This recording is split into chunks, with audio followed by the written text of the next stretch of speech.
Hello, everybody. I'm Alexey Krabrov, the founder and organizer of devreal.ai, the longest-running, deepest technical, biggest AI meetup in the world, running in the Bay Area continuously since 2015, live on location at the AWS Jedi Loft. And here with us, we have Michael Goin, who is the engineering lead at Neural Magic. And they are the maintainers of VLLM. Welcome, and please tell us what VLLM is. VLM is the most used open source inference server around the world. It's loved for its support of many models, inference optimizations, quantization methods, and of course constant research that gets contributed into it. And why is it so widely used and why is it so loved? Like, it has a vibrant community around it. Yeah, I mean, we have sort of many companies and many academic institutions that build onto it. It's a really good thing when you see dozens of papers every year based off of VLM or comparing to VLM, against some new method that they came off of, which is usually made as a fork of VLM with some new idea put in. And so this has allowed for a lot of rapid development and rapid integration because these promising research results can be quickly validated, reproduced, and integrated in, benefiting everybody. And you're guys based out of Boston? Yes, yeah, we're originally an MIT startup. MIT startup. I wanted to ask you this. So MIT and Silicon Valley, do you see any cultural differences? Is being kind of a little bit removed from Silicon Valley, does it help you to focus on science? I think yeah, there's definitely a lot less talk about tech over there, and I think I haven't been over on the West Coast too much, but I know from our perspective, it's made it pretty easy to hire and find people that are very grounded in high performance computing and math software libraries, which has been really good for us as we're really focused on performance. These models are mostly matrix multiplications, so this is really our focus as a inference performance company. Is it okay if I reveal the secret of AI to our audience? Go ahead. So all AI is just matrix multiplications all the way down. And matrices need numbers. So first we can basically convert reality to numbers, put them in matrices, and then we run a bunch of multiplications. Yeah, through tensor cores. Through tensor, right? So this is all you need to know about AI. But this is a complex engineering problem, right? Yeah. So you mentioned some of the challenges. What are the kind of hardest problems VLLM solves?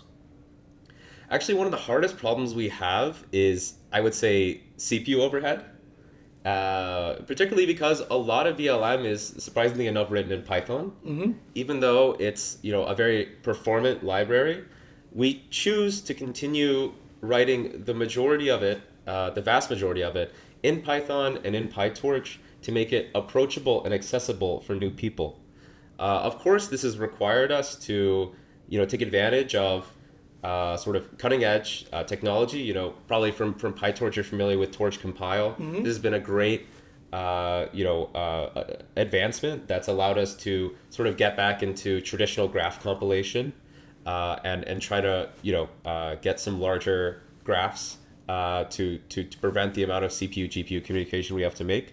But also it's required us to make sort of relatively complex multi-process, Python architecture with inter-process communication, proper asynchronicity, to keep these, big, very fast GPUs fed.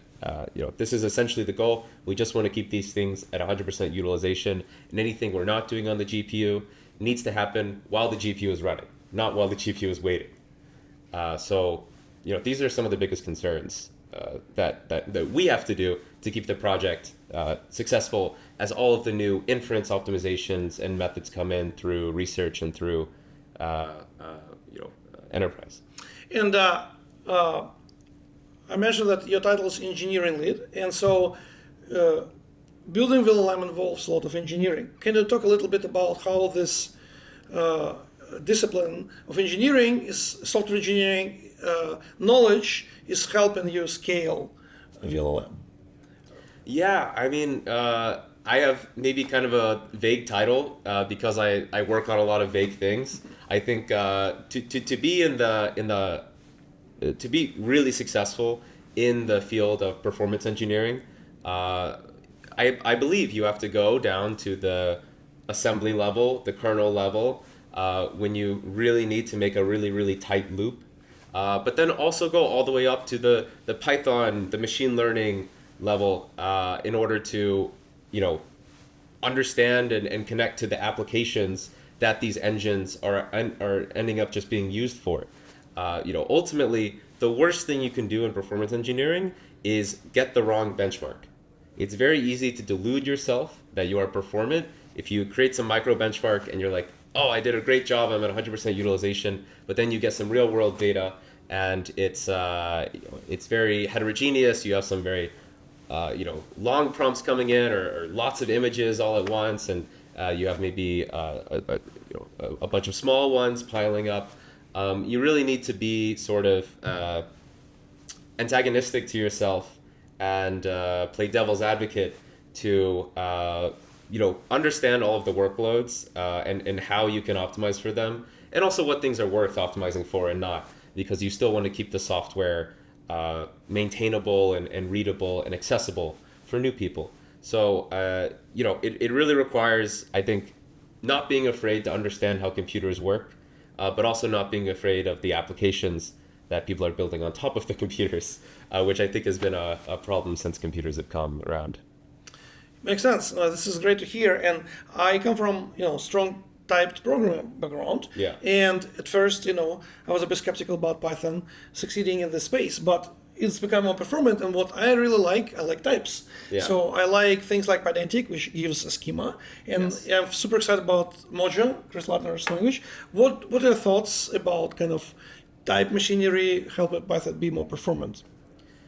That's a really good question. I mean, so within NeuralMagic and within my background, we were heavy users of C++, heavy template meta programming, modern features. We love that. So we did give up a lot of that going to Python. But within VLM, everything is typed. We use MyPy and linting to verify this on ourselves, and it makes it much easier to crawl across the code base.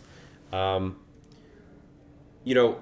think projects like Modular or Mojo, as you said, and Triton, which are these not these domain specific languages, are for efficient code generation, are really interesting. I mean, we use Triton a lot. PyTorch uses Triton a lot. A lot of the ML community does as well. I think this is unfortunately kind of the best thing we have at the moment in open source. While I really love the language and I wish I could use it more, it's kind of too high level and doesn't have enough performance to truly saturate the H100s, H200s, these really heavy GPUs.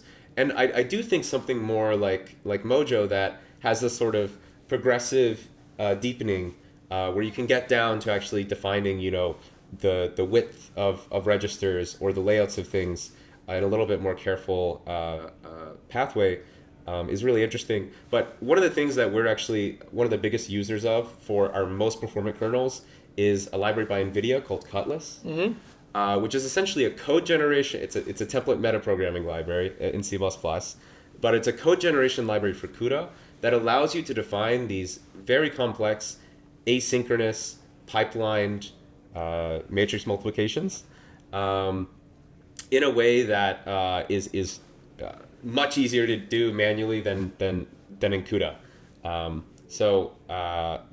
We definitely are proponents of code generation. We're just not a little sure. We definitely don't want to write everything in Cutlass, even though it's the best thing we have for the best performance. But Triton and Mojo are maybe a little bit too high level. Where we definitely want to invest more in middle grounds. But we've made compilers before within our company, so we want to encourage other people to work on it. Sounds great. Well, thank you so much. It's a lot of information, and really looking forward to your talk, and welcome to the community. We hope to hear more from you guys as you develop them. Yeah, thank you so much. It's a pleasure to be contributing to open source.